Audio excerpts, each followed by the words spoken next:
Në këtë pjesë të partë, më të në informacion, do të flasim për universitetet, një temë që ne e kemi trajtuar disa herë, por që gjithmonë ka nevojë për vëmendje për sa kohë që nuk kemi një reformë thelbësore. Për më shumë mbi këtë temë, do zhvillojmë një bisedë me profesorin e së drejtës pedagogun Florian Bianku. Faleminderit që jeni këtu. Nga Universiteti i Shkodrës edhe me Kolindo Vjerdha nga Qendra e Saj Qytetare. Faleminderit Kolindo që je këtu. Faleminderit profesorë. Profesor, po e nis me ju. Ju keni bërë një analizë të modelit universitar në vendin tonë, duke cilësuar atë një model në krizë që nuk ka nevojë për korrektime ligjore, por për një reformë thelbësore. Nëse do të rendisnim disa nga pikat kyçe që ka nevojë për ndërhyrje emergjente, cilat janë ato? Atëherë, arsimi i lartë, ose në përgjithësi arsimi, është një e mirë publike. Duke qenë se është një e mirë publike, lidhet me detyrimin që ka vetë shteti për ta ofruar dhe natyrisht për ta financu. Dhe pas kësaj lidhet edhe me pjesën e organizimit, strategjive që duhet ketë çdo shtet normal dhe pjesës natyrisht për pjesën e financimit. Si çdo gjë tjetër, edhe arsimi kërkon financim për të në një shoqëri tregu, për të arritur që të thithet profesorati më i mirë, sidomos të realizohen ato reformat e brain gain, thithjes së trurit, dhe natyrisht edhe të gjithë organizimit më pas, se cilat janë degët prioritare, dhe shumë element që lidhen më pas me pjesën e mënyrës se si konceptohet shpërndarja e universiteteve në Shqipëri, se si do të konceptohet autonomia e universitare, natyrisht që është një gjë shumë e rëndësishme, sepse aktualisht më tepër universitetet anojnë si universitete shtetërore, se sa universitete autonome. Me vetë financim? Me vetë financim në Shqipëri, pavarësisht asaj reformës së vitit të viteve më parë, pra dikun para 10 viteve u bë reforma që synonte të merrte shumë element të sistemit anglez për të krijuar edhe pjesën e vetë financimit ose financimit edhe nga korporatat. Po faktikisht duhet ta kemi konsideruar se Shqipëria është një vend i vogël dhe nuk mund të krahasohet Shqipëria me vende të cilat janë shumë të fuqishme ekonomikisht, që vetë korporatat, vetë kompanitë mëdha kanë interes që ta financojnë universitetin në mënyrë që të thithin sa më tepër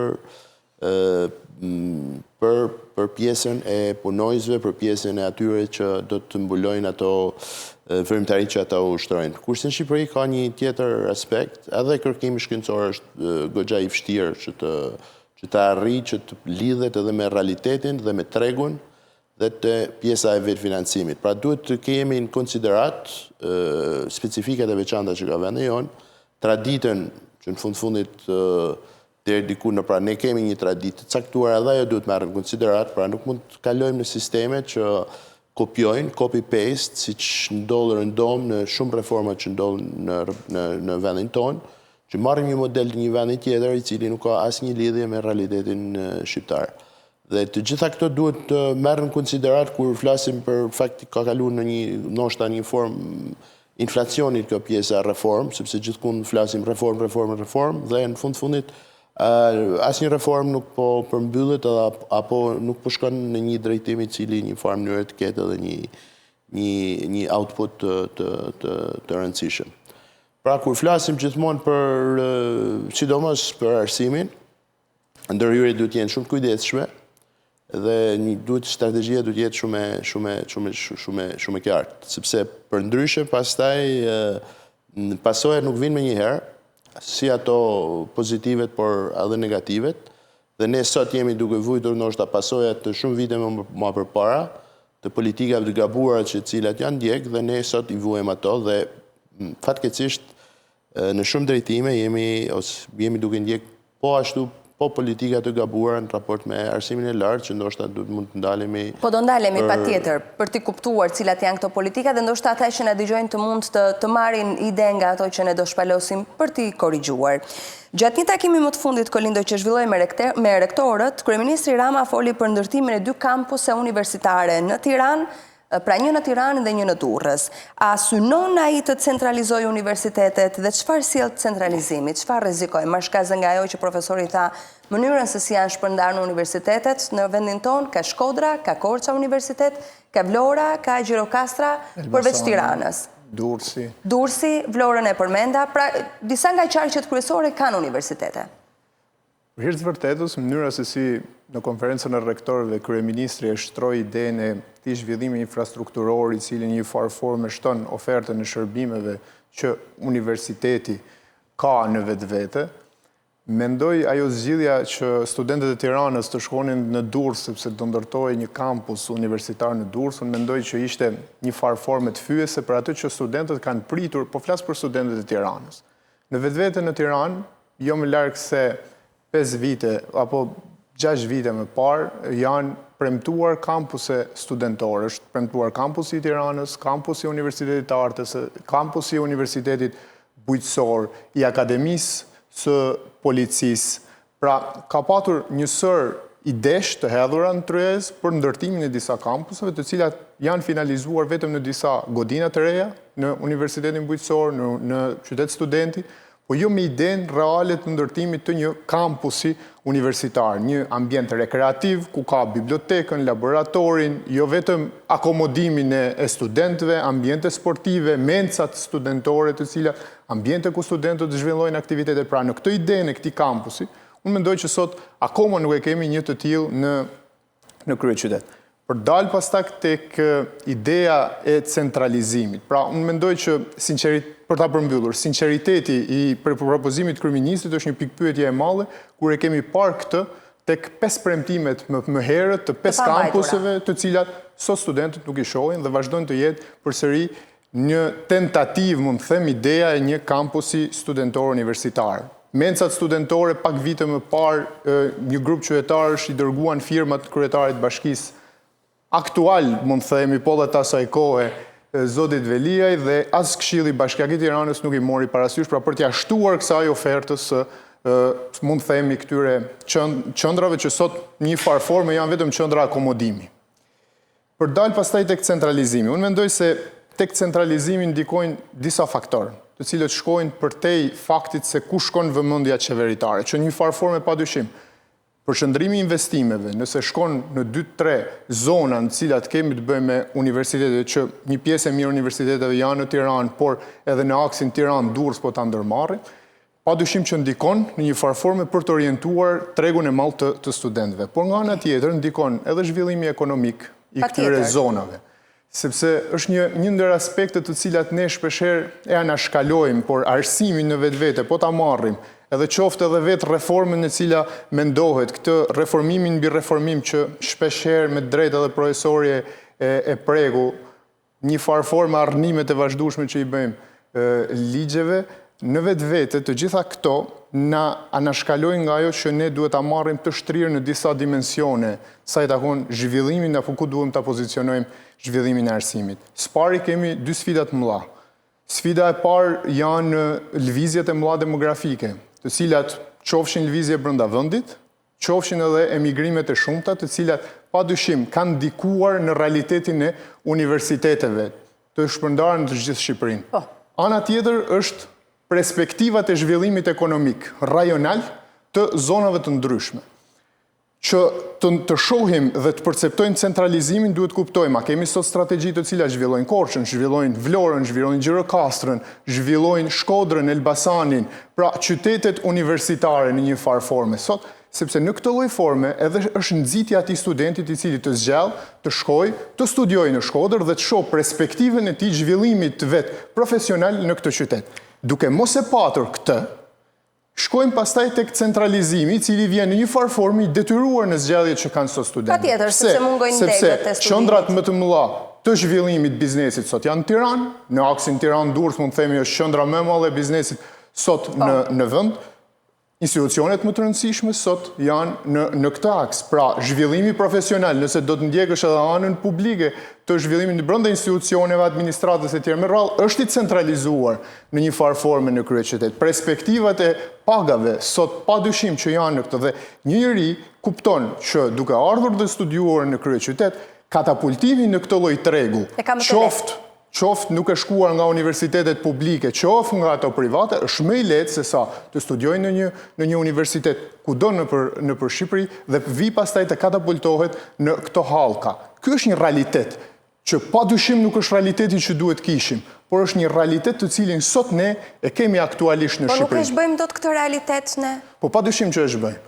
Ky realitet zhbëhet pra duke krijuar strategjit mirëfillta të zhvillimeve të rajoneve, të cilat ne për hir të vërtetës, çdo gjë po ta shohim, shkojmë drejt centralizimit të shumë politikave dhe ndër të tjerat, të gjitha këto pastaj kanalizojnë edhe aspekte të tjera, ndër të tjera dhe perspektivën e arsimit, e sidomos të arsimit lartë, ku unë thash janë disa sfida. Njëra është zhvillimi ekonomik, tjetra është që unë mendoj që është shumë herë edhe me madhe dhe po prek të gjitha hallkat e arsimit. Hallka e fundit që preket është arsimi i lartë, është lëvizja, emigrimi, lëvizje demografike dhe të brendshme të shqiptarëve, të cilat një formë apo një tjetër, edhe shifrat na tregojnë çdo vit që shumica e universiteteve po përballen me këtë. Pastaj diskutimi më vete është universitetet vetë, nëpërmjet kësaj autonomisë që ligji aktual ja lejon, kanë edhe ato peshë në mënyrën se si ato duhet të ristrukturojnë vetveten, në mënyrën se si ato duhet të riprofilizojnë dekt të programet e studimit të cilat ato ofrojnë, që t'i bëjnë ato atraktive për tregun, për studentët, edhe pastaj për atë perspektiven që i krijojnë studentit për dalë në tregun e punës. Profesor, ju thoni që shumica e universiteteve në rrethe funksionojnë në kushte nën kapacitete, pra me auditor bosh, programe studimi me numra minimal studentësh, një staf akademik i cili është pothuajse në kushtet e mbijetesës, madje ka universitete dekt të cilëve janë mbyllur për shkak të ose të interesit të studentëve ose të mungesës së studentëve. E kujt është përgjegjësia në këtë rast? Është për shkak të politikave arsimore që qeveria i ka orientuar gabim, apo vetë universitetet nuk kanë arritur do të bëhen konkurues? Për shembull, një student që mund të zgjedhë të studiojë, po them, gjuletërsi, mund të qëndrojë në Elbasan, mund të qëndrojë në Korçë, pse duhet të vinë në Tiranë dhe të zhvillohet në vetë qytetin e tij? Po, unë besoj që një pjesë e përgjithësisë ose përgjithësia më e madhe i takon politikave të arsimit lartë që janë ndjek gjatë viteve në Shqipëri. Ato numrat, ato rëndja pas disa degëve të caktuara dhe universitetet shpeshherë kanë disa degë ndërthojza prioritare sepse i sjellin më shumë të ardhura dhe fokusi tek numrat dhe jo tek cilësia. Qoftë edhe reforma e fundit në arsimin e lartë solli një garë mes universiteteve për të marrë student në mënyrë që të mbushin arkën e universiteteve. Dhe kjo natyrisht nuk ka një lidhje të drejtë për drejtë, pra ne shohim herë mas herët edhe që sistemi universitar duhet marrë në konsiderat edhe këto universitetet private. Shohim një garë, shohim reklama nëpër reklama universitetesh dhe kështu që përgjithsisht shifet më tepër si një formë aktivitetit gati po themi tregtar se sa një aspekt që lidhet drejt për drejt me cilësinë e studentëve. Në lidhje me politikat që duhet të ndiqen ose në raport me arsimin e lartë në Shqipëri, duhet marrë në konsiderat padyshim edhe aspekti i decentralizimit, kuptimit që mos fokusohet gjithçka në Tiranë, sepse është shumë e rëndësishme kjo. Është e rëndësishme pikësparet, e mendoj unë edhe për vetë kryeqytetin, edhe për vetë Tiranën dhe për vetë studentët. Imagjinoni, studioni dhe studimet thojnë këtë, që nuk është mirë që studiohet aty ku ti banon, aty ku ke familjen. Pra është vetë eksperiencë e veçantë kur ti shkputesh nga ajo përditshmëria dhe ajo brendësia e familjes dhe shkon edhe studion dikun tjetër. Dhe kjo është praktika shumë vendeve, që nuk lidhen drejt për drejt aty ku është qendra më e madhe ekonomike, aty është edhe gjithë sistemi arsimor aty brenda. Jo, Sistemi arsimor mund të jetë i shpërndar, mund të jenë qytete të cilat nuk kanë ndoshta maksimumin në zhvillimit ekonomik, por kanë cilësi arsimit. Dhe shumë familje i dërgojnë fëmijët e tyre për të studiuar aty dhe vazhdon jeta studentore dhe më pas ai zgjidh ku të shkojnë të zhvillojnë marrëdhënien e punës apo aktivitetin e tij. Dhe kjo duhet marrë në konsiderat. Thash edhe një herë që universitetet në Shqipëri kanë një njëjtin standard. Në kuptimin e mirëfillt, pra kemi profesorat të cilët punësohen me kriteret që janë përgjithsisht të standardizuara për të gjitha universitetet, paguhen me njëjtën pagë, pra në çdo universitet, secili pedagog në varësi të gradës apo titullit titujve që kanë, paguhen njësoj në të gjithë kështu. Procedurat e rekrutimit, po themi, gati janë njësoj të profesoratit. Dhe përgjithsisht universitetet, kemi këto organet vendimarrëse tjerë, por janë të kufizuara. Kuotat nga ana tjetër. Kuotat përcaktohen nga qeveria, nga Ministria e Arsimit, nga ato institucionet e varësisë, por këto kuotat përcaktojnë përpas edhe të ardhurat e vetë universitetit, përcaktohen, janë shumë determinuese në raport. Pra në qoftë se ti mban disa deg me numra jashtëzakonisht të mëdhenj, domethënë, sidomos në aksin Tiranë-Durrës, natyrisht që këto janë bie që shumë universitete të rretheve tjerë të penalizohen nga kjo lloj gjaje, sepse dashje pa dashje orientimi, besoj, nuk është thjesht universiteti. Orientimi është që po shkojmë drejt qendrës, drejt Tiranës, drejt Durrësit, ku kemi këto lloj aktivitetesh.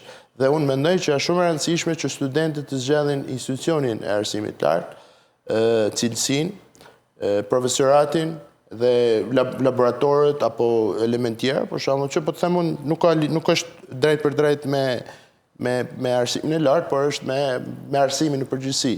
Në Shkodër është një shkollë, pra quhet shkolla austriake. Dhe aty ka student nga gjithë Shqipëria. Pra vinë nga jugu i Shqipërisë, nga Tirana ka shumë, vinë edhe tjerë. Pse? Sepse nuk ndjekin thjesht po shkojnë në Shkodër, po shkojnë në një shkollë cilësore. Dhe ky duhet jetë vizioni, domethënë, pra të shkojmë drejt institucioneve të cilat kanë kredibilitet për studentin. Jo thjesht atë pëse bëhet mirë në Tiranë dhe po shkojnë në Tiranë. Ose bëhet mirë në Durrës, po shkojnë në Durrës. Pra të shifet dhe të investohet të cilësia, jo thjesht tek numrat, dhe kjo është një nga problemet që sot haset, dhe në kuadrin e gjithë aspekteve të tjera të centralizimit që po ndodh, është edhe pjesa e centralizimit universitar. Unë mendoj që nuk mundet që të zhvillohet gjithçka në aksin Tiranë-Durrës dhe qytetet tjera të jenë thjesht turistike. Sepse kjo krijon edhe një imazh, mund të jetë një imazh kozmetik që një farë mënyre duke përqendruar gjithçka në Tiranë dhe Durrës, duket sikur nuk ka një zbrasje të Shqipërisë, ka të riboll, sepse po vim për shembull në Tiranë, duket mirë situata në kuptimin e kësaj, shohim goxha të ri, rrugët plot etj. Por kjo nuk e rregullon situatën që një pjesë e madhe e Shqipërisë po zbrazet dhe ne nuk mund ta krijojmë këtë lloj asimetrie në Shqipëri, qoftë edhe sa i takon arsimit. Kolindo, ju keni bërë disa studime mbi funksionimin e universiteteve. Cila është sfida më e madhe e universiteteve, veçanërisht atyre të rretheve? Sfida më e madhe është sot e universiteteve një farë forme është të qëndrojnë pjesë e tregut. E them këtë sepse sidomos universitetet e shpërndara nëpër qytete, po qytetet tjera, po heqim Tiranë, qytetet tjera universitare, sfidën kryesore e kanë që të mbajnë një pjesë të mirë të degëve, të hapura rrjedhimisht në një farë forme edhe stafet, të mos ndryshojnë edhe stafet e pedagogëve brenda vendit. Ajo që unë mendoj sot që sfida kryesore e universiteteve në Shqipëri, po t'i marrim gjitha, aq më shumë ndoshta universiteteve të pozicionuara në qytetet tjera, është ndërtimi i perspektivës.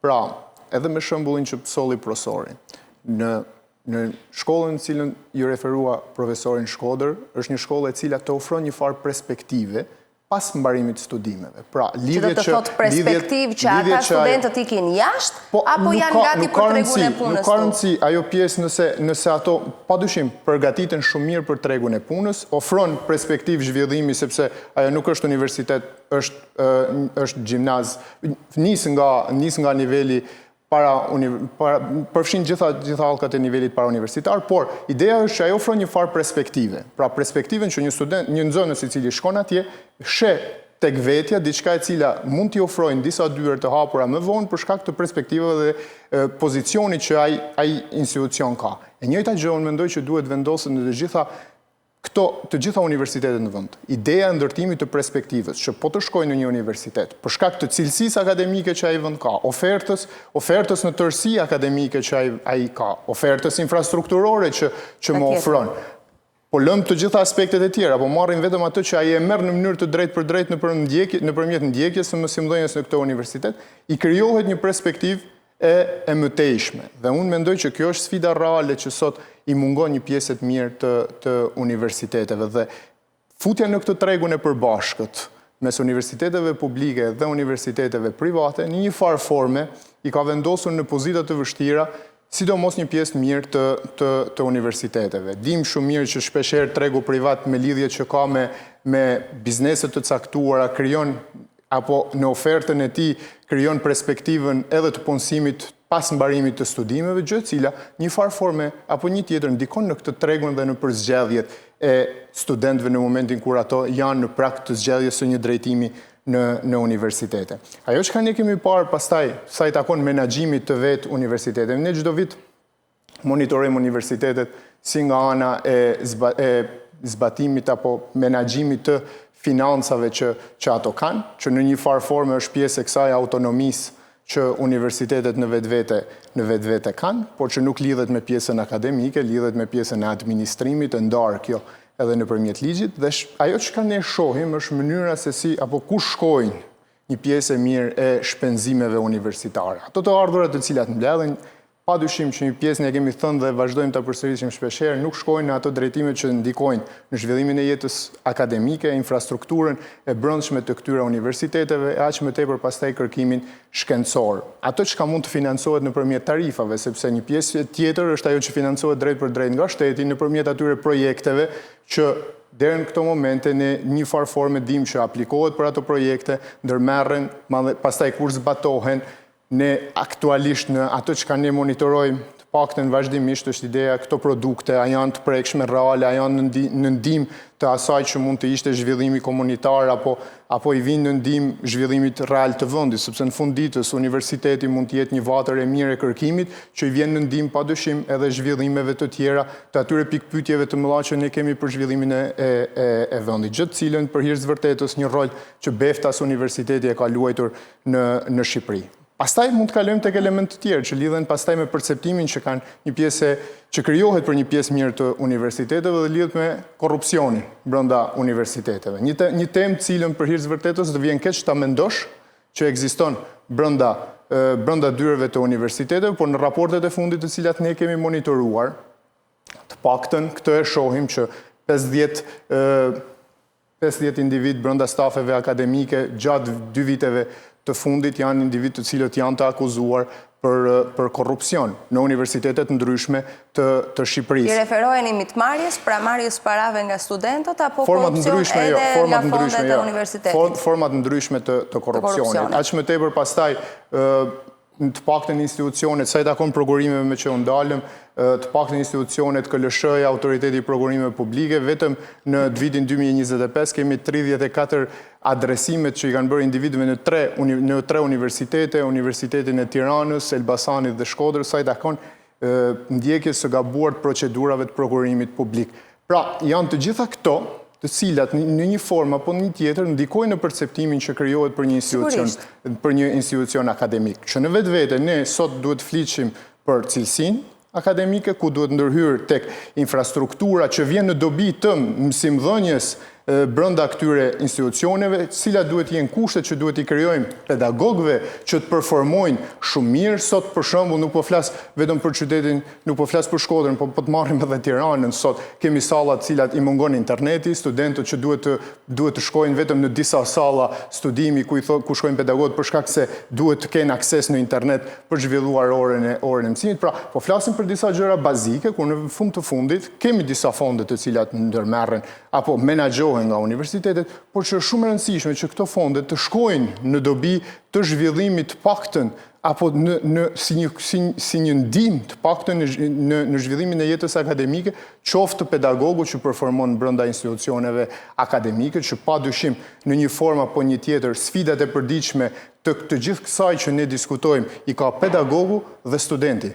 Këto janë ato që përballen sot çdo ditë brenda këtyre të universiteteve, sepse drejtimi është diçka tjetër, por ato që përballen me të gjitha këto vështirësi janë këto dy palë, dhe që këto dy palë duhet të performojnë mirë, sfida apo përgjegjësia bie mbi qeverinë që harton politikat dhe nuk ka ndërtuar mjedisin e duhur që të performojë edhe ligji. Pra, sepse e nisëm tek ligji, tek reforma. Ne kemi një ligj për arsimin e lartë në vend, po ta lexosh si ligj, është një ligj i cili ti thua që ne jetojmë. Që ka shumë i mirë. Është shumë i mirë. Si çdo ligj, besoj që tjetër në vend. Ama zbatueshmëria e tij ka qëduar në pjesën më të madhe të këtij ligji. Dhe pse ka qëduar? Sepse vetë institucionet e arsimit lartë nuk kanë arritur të performojnë në kuadrin që i ka ofruar ky ligj, dhe qeveria, ministria, po flasim, ato që hartojnë politikat, nuk kanë ndërtuar mjedisin e nevojshëm që të gjithë këto aktorë që ndodhen brenda të performojnë brenda atyre suazave të cilat ndërton në vetvete në ligji për arsimin e lartë. Dhe nëse të gjitha palët do arritnin të merrnin apo të kthehenin në benefite ato pikat cilat ligji në vetvete parashikon, atëherë unë mendoj që do kishim një realitet ndoshta pak më të mirë të arsimit lartë, duke shfrytzuar sadopak autonominë që i krijohet universiteteve, ndërtimin e fondeve nga vetë universitetet, dhe sidomos qeveria të krijonte një mjedis, ndoshta në fillim me disa iniciativa të saj të vetat për ta zhvilluar një formë apo një tjetër, nxitur ndoshta dhe vetë universitetin që të performojë më mirë në këtë aspekt, që performon, që vetë universiteti shërbimet që ai ka t'i kthejë në dobi të tij, për sa kohë ligji këtë ja ofron. Mirë, do të shkojmë shumë shkurt në reklama, kthehemi përsëri në transmetim. Po flasim për arsimin e lartë në studio. Profesor, pse nuk ka Shqipëria ende një sistem zyrtar të rankimit akademik kombëtar të universiteteve duke u bazuar tek performanca, apo nuk kemi nevojë si vend për ta patur një renditje, po themi? Besoj që është në kuadrin e gjitha këto që thamen, pra pjesën se si menaxhohet arsimi i lartë në Shqipëri, që është akoma më tepër një sistem i cili është shtetëror sesa autonom, sepse në momentin që institucionet e arsimit lartë kthehen autonome, atëherë edhe mund të realizohet kjo.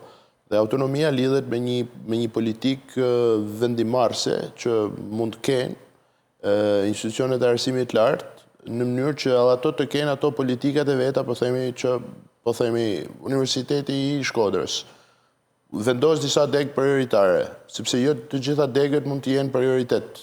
Dhe rankimi shpeshherë bëhet mbi bazën e degëve, dhe jo thjesht mbi bazën e universiteteve, por edhe ato kanë dhe disa degë universitare, vetë institucioni në këtë rast synon që të thithë profesoratin më të mirë dhe më të kualifikuar dhe të investojë, po themi, tek laboratoret apo të investojë në gjithçka tjetër, duke bërë një ofertë më të mirë për studentët, në mënyrë që të konkurrojë me institucionet tjera dhe të kthehet në lider për degë të caktuar.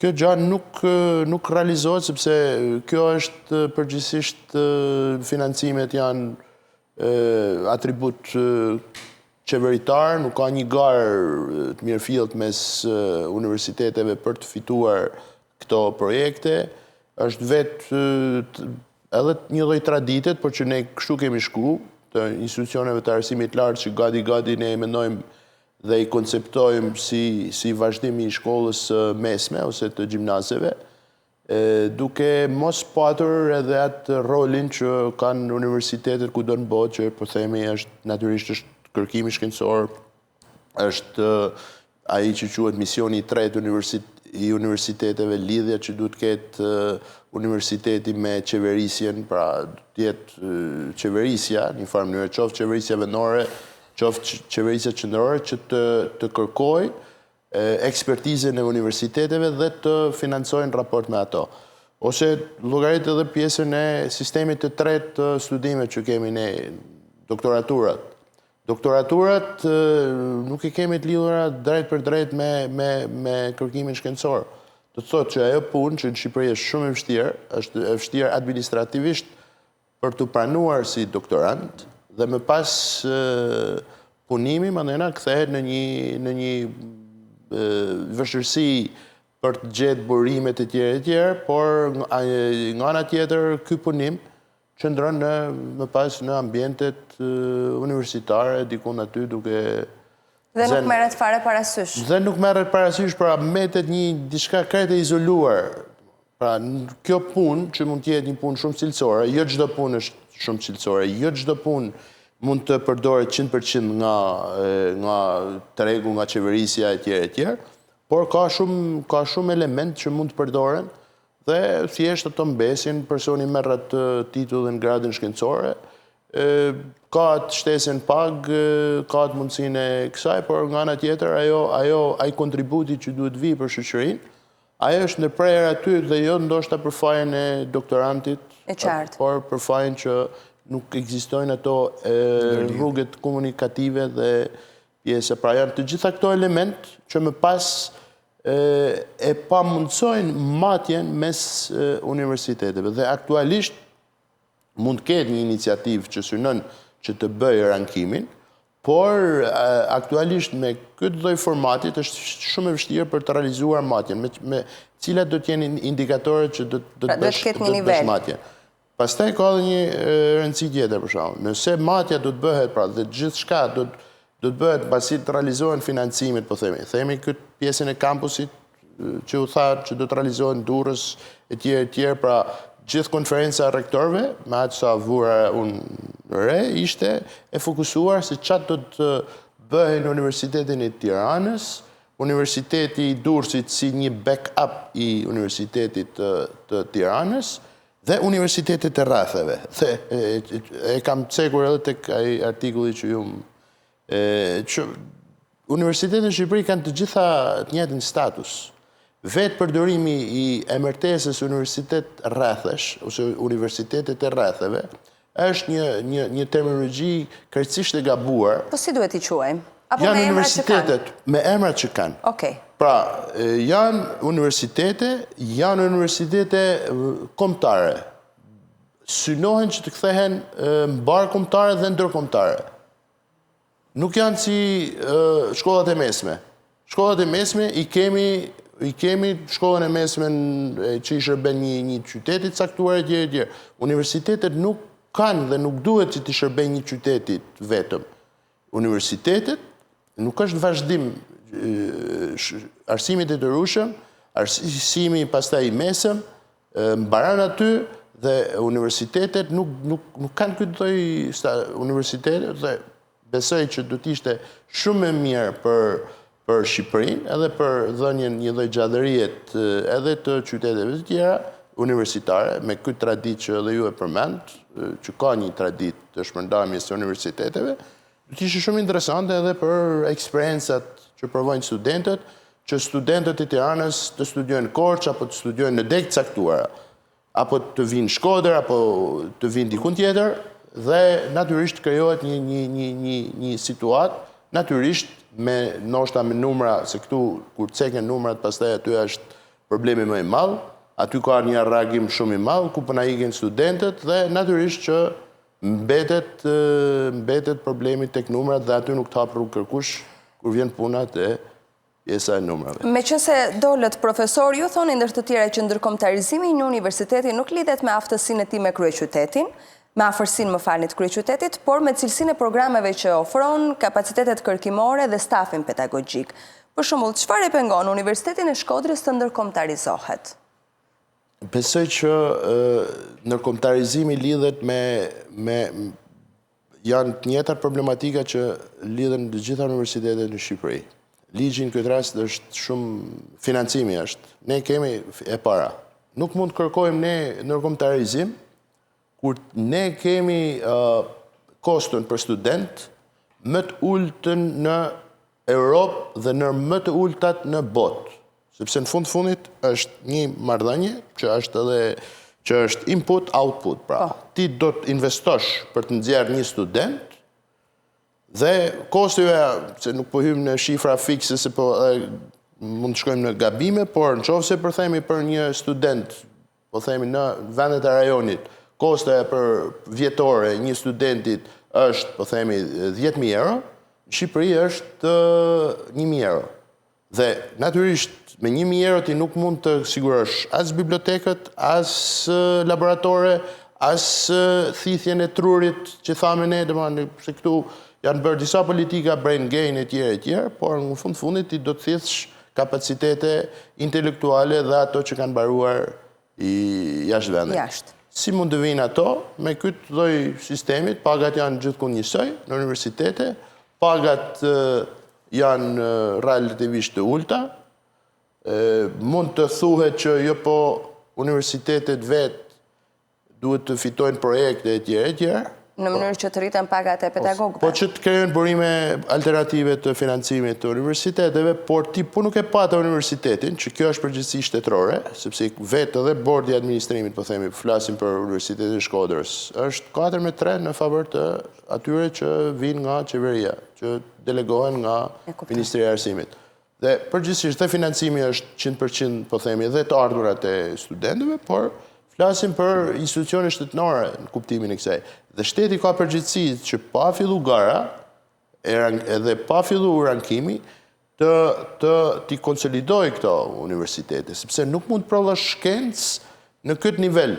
Pra ti thu prodhoje ti shkencën, po kur nuk e laboratorët... Pa patur logistikën dhe infrastrukturën. Ato shkan ajo, si ajo pyet, kush e bëri pula vën apo veza pulën, pra nuk mundet, por në këtë rast po nuk pate të gjithë infrastrukturën e duhur, po nuk pate njerëzit, sepse në fundit njerëzit janë ato që vlenë më tepër në universitete, dhe po nuk arrite, po nuk krejove politikat e duhura që të krejohet stafe të mirëfillta, atëherë natyrisht që do të jemi në këtë lloj situate që bëj sa dushti korrigjime e ligjit, nuk do të impaktoj tek pjesa e universiteteve, të cilat duhet shkojnë, thamë ne, te ndërkombëtarizimi.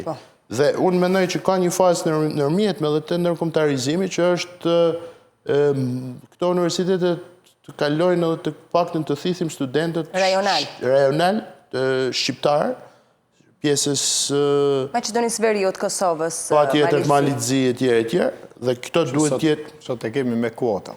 Janë kuota, por që... Sa aplikohen nuk e... Dakor, por në këtë rast duhet tjetë universitetet shqiptare, duhet tjenë prioritet për ta. Pra duhet ta kenë me shumë rëndësi pjesën e studimit, sepse këto janë edhe politikat pastaj që vinë, jo vetëm thjesht arsimore, por janë edhe politika ndoshta pak më të gjëra.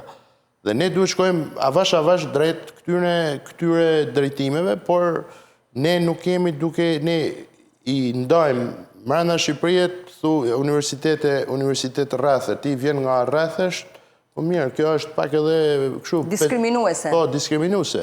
Në momenti që thuhesh rrethesh, je nga Tirana apo nga rrethet, pra Tirana dhe rrethet. Që këtu krijohet një perceptim i gabuar. Një qarje më. Kolindo, a kemi sot një universitet rajonal që njihet seriozisht në rang ndërkombëtar? I referohem ndoshta shteteve me shumë shqiptare, por rajonit ku ndodhemi.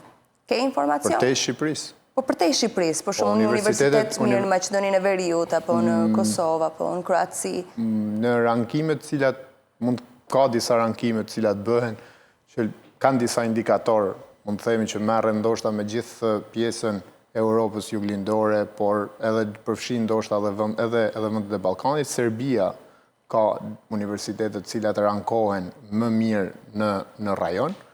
universitetet shqiptare të paktën në rankimet e viteve të fundit kanë qenë të fundit në rajon, po flasim për gjitha universitetet.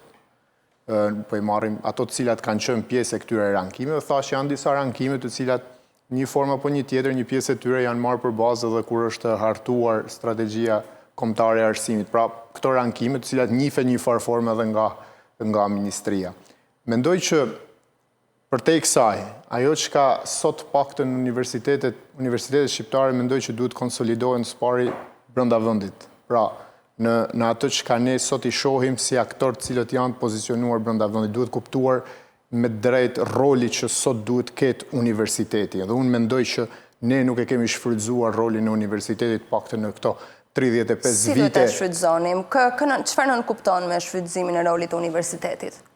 Spari universiteti ka një ekspertizë të caktuar për çështje të ndryshme të cilat lidhen në nivel makro, qoftë edhe në nivel mikro.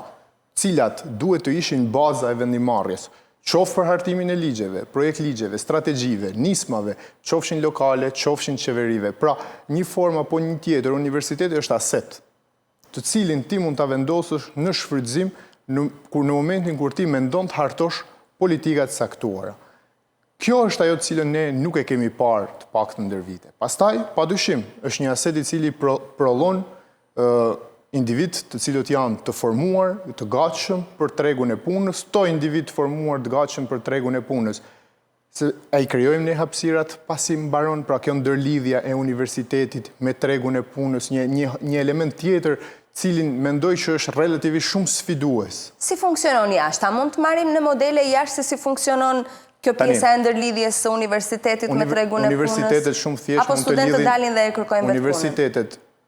Kjo është njëra pjesë, po unë po themi, çfarë mund të jetë roli e universitetit? Universitetet vetë mund të lidhin marrëdhënie nëpërmjet bizneseve të ndryshme, institucioneve të ndryshme, të cilat mund të jenë një formë, ato individ të cilat ato mund t'i sugjerojnë drejt tyre institucioneve dhe pastaj mekanizmave për zgjallës të cilët kanë këto institucione. Janë ndërtuar disa programe, nuk mund të themi që nuk janë ndërtuar. Qeveria një farë formë ka ndërtuar programet e ekselencës, të cilat i afrojnë administratë individ të cilët studentë të cilët kanë patur rezultate të shkëlqyera, por mënyra se si ne i trajtojmë pastaj në administratë është diçka tjetër, sepse i ndërtojmë një kontratë e cila është një vjeçare, pas atij një viti i cili është një vit sa stazh, sa dhe prove, nuk është të thënë që të gjithë kalojnë në fazën tjetër, mbahen në punë për të mos thënë një pjesë e mirë nuk i pozicionojmë në ato lloj vendesh, pra janë ndërtuar disa mekanizme të cilët në dukje apo në pamje të parë janë mekanizma pozitiv të cilët mund ndikojnë në përmirësimin e kësaj që son sapo përmenda, por nga ana tjetër efektivisht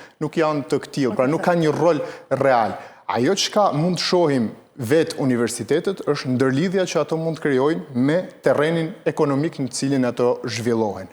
Pra, në këtë terren në cilin ato janë, gjitha këto qytete, duke u lidhur me administratat publike qofshin, duke u lidhur me bizneset të ndryshme të cilat mund të jenë, të cilat një formë apo një tjetër mund ndikojnë tek universitetet, jo vetëm për të ndërtuar tregun e punës më vonë, por mund të jenë edhe ato katalizator të asaj që ne thamë që nuk ka funksionuar dhe nuk është menduar të funksionojë sa i takon financimit të këtyre universiteteve, pra ndërtimit të burimeve të jashtme të universiteteve. Forma tjetër që universitetet mund ndërtojnë burime që ligji ja lejon është shfrytëzojnë asetet e veta.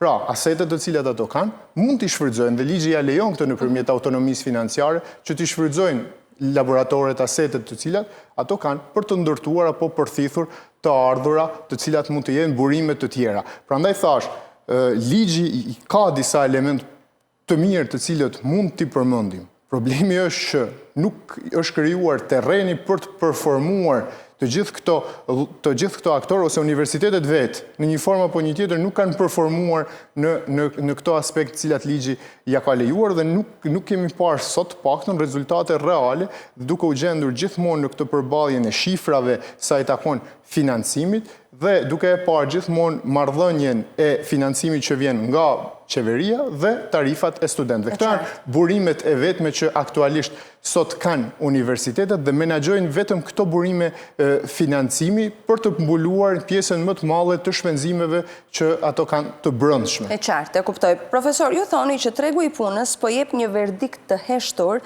të diplomuarit nuk janë gati për punë. A nuk është kjo një përgjegjësi e universiteteve a nuk të regon kjo për cilësi të ullët arsimi? A ndodh shpesh ose a ka raste kur në Universitetin e Shkodrës ku ju jep një mësim që në momentin që shikoni element shumë të mirë të studentëve të mund të bëni, po themi, propozime që ata të qëndrojnë në universitet, qoftë si pedagog të jashtëm, qoftë për të vazhduar ciklin e tretë të studimeve doktorale? Realisht, kjo pjesa e lidhjes së universiteteve me tregun e punës hyn në gjërat më të vështira që ka një universitet. Dhe është një element që diskutohet dhe është shumë problematik edhe në shumë vende të tjera, edhe vendeve të Bashkimit Evropian, edhe vendeve shumë herë më të zhvilluara se ne. Pra, lidhja mes teorisë, praktikës dhe tregut të punës është goxha e vështirë. Situata këtu pastaj bëhet akoma më problematike sepse lidhet me prioritetet, me strategjitë që ka shteti në përgjithësi dhe të cilat përcillen pastaj tek institucionet e arsimit lartë. Ju thash pak më përpara që kuotat, pavarësisht se propozohen nga institucionet e arsimit lartë, vendosen janë të përqendruara, pra, vendosen dhe miratohen nga shpeshherë këtu kemi ato fryrjet për deg të caktuara për universitetet që janë në qendër,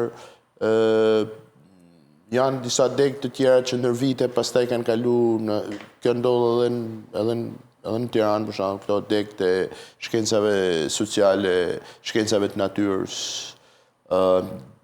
shkencat e mësuesisë, pak preferohen nga studentët, sepse këto lidhet edhe me pas mëdhena, sepse janë disa deg janë gati ekskluzive që ti do të punosh në strukturat shtetërore dhe bëhet përdogaritja pagave, mundësisë për të rekrutuar etj. Pra, kjo nuk lidhet thjesht me përgjithësinë e universitetit, por lidhet komplet me pjesën e strategjisë që ka në raport me strategjinë e punësimit, me strategjinë tjera të cilat ka një shtet. Universitetet janë në kushte mjeteset. Çfarë do të thotë kjo? Do të thonë që shumicën e vendimarrjeve në universitetet e dikton pragmatizmi. Për shkak të financave? Pragmatizmi në raport që ta mbaj pjesën e studentit, ta mundsoj që ta ruaj në kuptimin edhe një vit apo 2 vite një deg të caktuar apo një mundësi tjetër, dhe kjo krijon, pra, kur vendimarrja bëhet në kushte të tilla, aq më tepër pastaj edhe me ndërhyrjen e këtyre institucioneve dhe institucionet e arsimit lartë privat, edhe këto janë një situatë tjetër, sepse në fundit unë e thash që në fillim që unë e konceptoj, dhe jo vetëm unë, po besoj shumë, e konceptojnë që arsimi është një e mirë publike dhe duhet si e mirë publike është përgjegjësi kryesisht e shtetit dhe më pas se natyrisht edhe institucioneve të larta të arsimit. Duhet që të kemi në konsiderat që të mos kalojmë në këto fiktivitete, në këto lloj shpeshherë, fatkeqësisht, që konstatoj që vetë prindërit edhe studentët në një farë mënyrë shpeshherë gënjehen nga ky lloj sistemit dhe shkojnë shpeshherë në drejtime të gabuara, qoftë edhe për shkaqe të një lehtësie apo të marrës një diplomë në mënyrë të lehtë, thjesht ta kemi një diplomë, pastaj po shohim etj. Pra, kjo natyrisht që krijon gjithë problematikën e asaj që lidhet dhe detyron shpeshherë institucionet, universitetet të gjejnë zgjidhje të ndryshme, qoftë edhe mbi jeteset, në mungesë të këtyre që thamë ne, të këtyre politikave shtetërore të arsimit lartë. Nëse do të kemi për të dy kjo pyetje, një ligj të ri për arsimin e lartë, cilat do të ishin disa nga pikat kryesore që do t'i përcaktonit si prioritete për ligjvënësit, profesor? Atëherë, pika parë, por që kjo, domethënë, si çdo ligj tjetër, ligji ka efekte financiare. Por nuk u ndërhyj tek masa e financimit, por nuk u ndërhyj tek GDP-ja. Sa do të edhe ai pakti për universitetet, një nga pikat ka pas rritjen e financimit. Sepse në mungesë të rritjes së financimit është e kohët që të presim një situatë të përmirësuar, nëse nuk rritet financimi e para. Pra, pika e parë do të rritet me domos financimi i universiteteve duke përcaktuar masën që ato do të marrin tek pjesa e arsimit, por edhe në përgjithësi. Pra vetë pakti i universiteteve, me sa më mend, ka pas si pjesë e kësaj marrëveshjes ka qenë që masa financimit për arsimin ka qenë për të mbërrit 5%. Pika e parë. Pika e parë, sepse domethënë kjo pikë pastaj kalon tek pika tjera, po nuk u plotësua kjo. Kjo nuk e çati bash tjera. Nuk e realizon dot. Dhe ajo çfarë ka ndodhur, unë nuk e di, por me çka kam lexu nga studimet që janë bërë. Është më në brendësi. Është jo vetëm që nuk është rrit, por ka zëra që thuhet që është ul akoma më tepër se sa ishte. Është ul nga viti 2018, ka qenë 3.2% e GDP-s e prodhimit brendshëm brut të në 2018 dhe në vitin e fundit shkon në nivelet 2.29% e prodhimit brendshëm brut. Pra tentativa për të arrit na ka qenë në fakt në një sepse këtu ka dhe diçka. Për shembull, dëgjojmë në fillim kur miratohet buxheti dhe thotë, ky vit do të jetë një buxhet shumë herë më i madh për arsimin. Në vlerë, buxheti mund të jetë më i madh, por në raport me prodhimin e brendshëm bruto dhe me atë që i ndahet ministrive të tjera, pra me stadin ekonomik në të cilin ndodhet vendi, ka ardhur në rënje.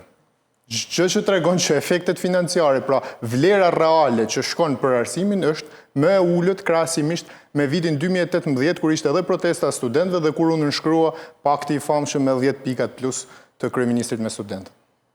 Dhe supozojmë që kjo pikë merret parasysh dhe realizohet. Kjo është pika më e nxehtë, sepse kur vjen puna te financat, efektet financiare që përcjell ligji, aty pastaj si janë shumë element tjerë, natyrisht që këtu duhet të pranu diçka faktikisht që ne shqiptarët jemi shumë krenar për ta pranuar, por që realisht Shqipëria është një vend i cili është po themi i varfër, duhet ta marrim konsiderat, por duhet ta marrim konsiderat edhe në aspektin e politikave të afatgjata. Arsimi nuk e përcjell të njëjtin efekt elektoral, siç e përcjell rruga, asfalti apo ndërtimet, dritat, spektaklet e këto që krijojnë gjithmonë atë entuziazmin e momentit. Kurse këto për të prodhuar frutet e veta kërkojnë shumë kohë, vite të tëra për të rritur në një pikë të caktuar dhe kjo pritja nganjëherë duket si nuk na pëlqen shumë se dona gjana kështu të prekshme të menjëhershme, por që fatkeqësisht arsimi nuk mund ta sjellë këtë gjë.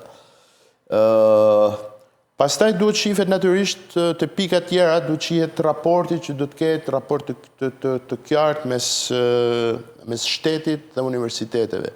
Pjesa e autonomisë. Sa do të jenë autonome universitetet në këtë pjesë dhe mënyra e vendimarrjes së tyre, çfarë efekti do të kenë organet qendrore, përcaktimi i kuotave, po themi që është një nga elementet bazik, si do të procedohet. Pra, element që lidhen me raportin mes qeverisë dhe komunitetit akademikëve që fatkeqësisht edhe si grup interesit dhe edhe si pjesë, pra lën për të dëshiruar të pjesa e organizimit në raport me qoftë dhe me pretendimet që ato përcjellin, edhe ne përcjellim se ato ne jemi një pjesë. Por që në këtë aspekt politika sikur e mbyt çdo gjë në aspektin e zërit apo të mënyrës se si duhet të ndërtohet ky lloj dialogut. Profesor, ju falenderoj që ishit në studio. Faleminderit juve. Për prezencën edhe për kohën, sepse e di që keni ardhur drejt nga Shkodra për të qenë prezente, vlerësoj dhe falenderoj. Kolindo, faleminderit edhe ju për kohën.